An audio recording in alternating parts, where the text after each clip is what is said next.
Welcome back to Shark Tank. I'm here with Mr. Wonderful and Mark Cuban somewhere around here. And what do we do on this show? A lot of stuff. Very nice, very evil stuff. All right. Well, buy a company and then I'll make $1 million, I think. Ladies and gentlemen, welcome back to the Smart Tank Revolution, where we always kick out at 2. I am your solo host, narrator, orator, all around good guy, Mr. Donnie Wonderful, aka Big Time Donnie, back with another article read along. Y'all know what time it is. Cue up the music.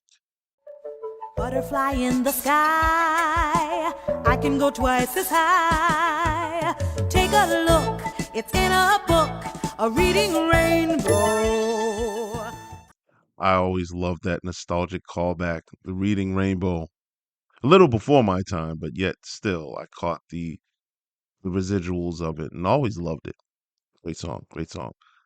Today, we'll be reading an excerpt from an article titled Kamala, Secret Tale of WWE Woes, Poor Pay, and Treatment. Oh, I feel so bad. Shout out to Arthur J.P. Zarka from Pro Wrestling Stories. I'll make sure to not forget to leave the link to the entire article in the description box if you would like to read the whole article in full. As I mentioned, I'm going to only be reading an excerpt from it. Kamala reminds me of my boy, Marquise Gray, who unfortunately passed away very young due to an illness. Well, wow, about 10 years ago in his mid 20s. But he was a huge wrestling fan, as was I, and he also was a toy collector, and he really wanted to get his hands on a Kamala toy.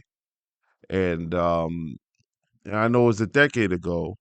Um, I guess the um the options and the means of procuring these toys weren't as vast as they are now.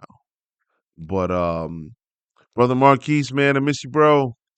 And every time I see Kamala, I think of your fandom, and I did so here. So I wanted to power on this mic and actually read some of this article. Unfortunately, it doesn't seem like it's a very good one, and I don't mean good, not good as in writing style, but the topic. I mean, whenever things are unfair, I doubt how you can spin it. You know, it's not going to be a Disney movie. It's probably going to be a Lifetime movie with terrible ending. But I want to preface it by saying I do remember a shoot interview that he did, and I can't remember his real name. Actually, let me scroll up and see if it's in the article. And I don't see it right now. So, but he had I think it was with RF Videos. I'm not sure who it was with, but I do remember him saying how they paid him crumbs compared to what they gave The Undertaker. For SummerSlam 92 in Wembley. So I'm pretty sure they're gonna touch on that here. James Harris, there you go. I'm pretty sure he's gonna touch on that here because if the I'm gonna throw out a crazy number that I vaguely remember, somewhere along 77,000 versus what the Undertaker got paid. Probably even more. But in 1992, 77,000 would be, I don't know, like today considered today's maybe 500,000, maybe, I don't know. But he got something significantly less, like maybe um I don't know, significantly less, like 5 grand or something crazy. And as great as the Undertaker is and was, even then he didn't wrestle himself. So I know there were stories like that that really are unjust. But I also do remember him speaking very humbly and eloquently, and not really embracing the victim mentality here. You know, just saying, "Hey, kind of the the demeanor was like, I didn't like it, so I left, and that was that. So I really applauded him for his demeanor while even talking about something as hard as that. I mean, if we've look, I'm assuming, that most of us have worked a job before. If we ever encountered any unfair, excuse me, any unfair issues at our employment, at our occupation, I mean, we'll be the first to kick over barrels, knock pictures off the wall, mentally. You know what I'm saying? There would definitely be some huge dissatisfaction and stress caused from that. Any unfair work environments, they're definitely not tolerated. And I'm not sure how their PR was. I'm sorry, HR was back then, but in an industry like this, if you're blackballed and this is all you do, you basically lose your chance to make a living for you and your family. So, whenever I hear horror stories like this, especially back then in the 80s and 90s, I really feel for them. But that was my feel. I'm going to get into the section of this article that's the subtitle is The Hardships Kamala Faced in WWE, and we'll go from there. So, how I usually do these, I read and then I go off on certain tangents, but I'll make sure, well, I'll probably forget now that I said that I was going to make sure, but I'll try to differentiate where when I'm reading the article, and I'm pretty sure you'll be able to tell if I don't, versus, when I'm entering my own thoughts. So, the hardships Kamala faced in WWE. Let us begin. Kamala will also go on to talk about the unfortunate hardships he faced while working in the WWE. When I was in the WWE, I didn't make any money. I can remember sometimes it was me, Kim Chi, and my manager, Dr. Harvey Wilperman. All three of us would get a room together. WWE paid for our flight, but we always had to get our own rooms. After renting a car and being the third man and renting a room, I would sleep in the rental car and not stay in the room so I could save money. I begged them not to let the boys know that. I wanted to save as much money as I could to send back home. I have no beef with Vince. Vince always was nice and kind to me, but in terms of the payoffs, I think that WWE was disgusting. Mm. Steve Lombardi was in the office and has been there for 20 years. He was running around and went into the room where Pat Patterson was.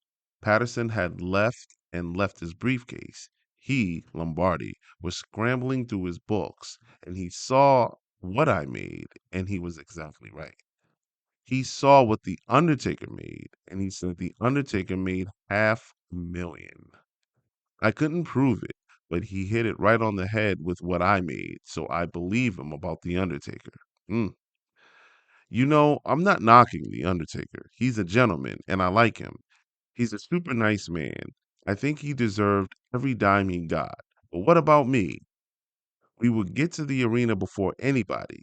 I would find myself a decent dressing room to do my face paint. When some of Vince's agents get there, they would ask me to leave that room. They would say, "We need this dressing room for Hulk Hogan. We need it for Andre the Giant. We need it for Randy Savage and Miss Elizabeth. You find somewhere else to get dressed." After they did me like that a few times, we would go out of the building, Kimchi and I, and look for old curtains or tarps and find strings and tie something up like a tent and make me a place where I could have some privacy. I, sorry, a place where I could get dressed and put my paint on. Sometimes Hogan or someone would come looking for me, or whoever I was wrestling that night, so we could go over the finish. When Hogan would see me in this little tent, he would laugh, but he didn't know the deal. He didn't know what the agents had done. Hogan treated me very well. I made a lot of money for him. I used to feel so bad when Hogan used to come to where I am, and when he saw me, he would say, "There goes my money." It would put a smile on my face because he was so friendly, but Hogan wasn't the payoff man. He didn't know how I was being treated. Woo! You know what? The next portion of this article goes into Kamala and his health battles later on in life. I'm going to leave that up to you all to read. This article really is revealing, and especially if you weren't aware of this. Now, I can recall, back in the 2010s, I was really active on YouTube, uh, an active watcher of YouTube. So, um, I stayed up with this and knew that, he eventually had to have surgery and get his legs amputated, and but like he always had an optimistic spirit, and I always admired that about him. But reading this and just reading that portion of it, I mean, th- and this is just an excerpt of the things that I've heard about that I referenced earlier in the beginning of this video, like the shoot videos that I've seen where he talked about his unfair pay.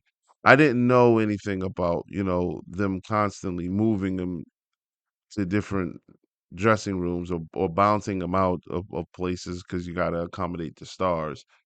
But hey, sometimes people suffer in silence, and it may not be a big deal to some of us, but if he felt that he's constantly being brushed aside or disregarded, it sucks to know that that was on this man's heart because he seemed like he was a kind man.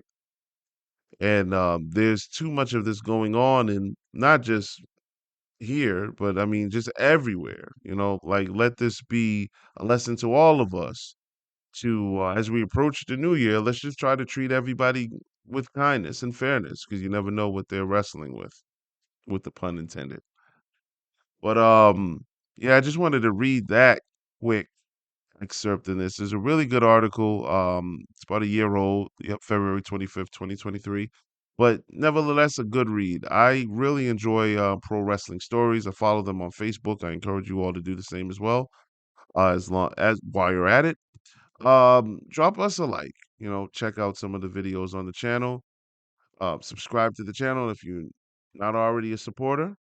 We thank you in advance. It goes a long way for us. And as usual, it's Donnie Wonderful signing out. I will see you guys soon on the next one.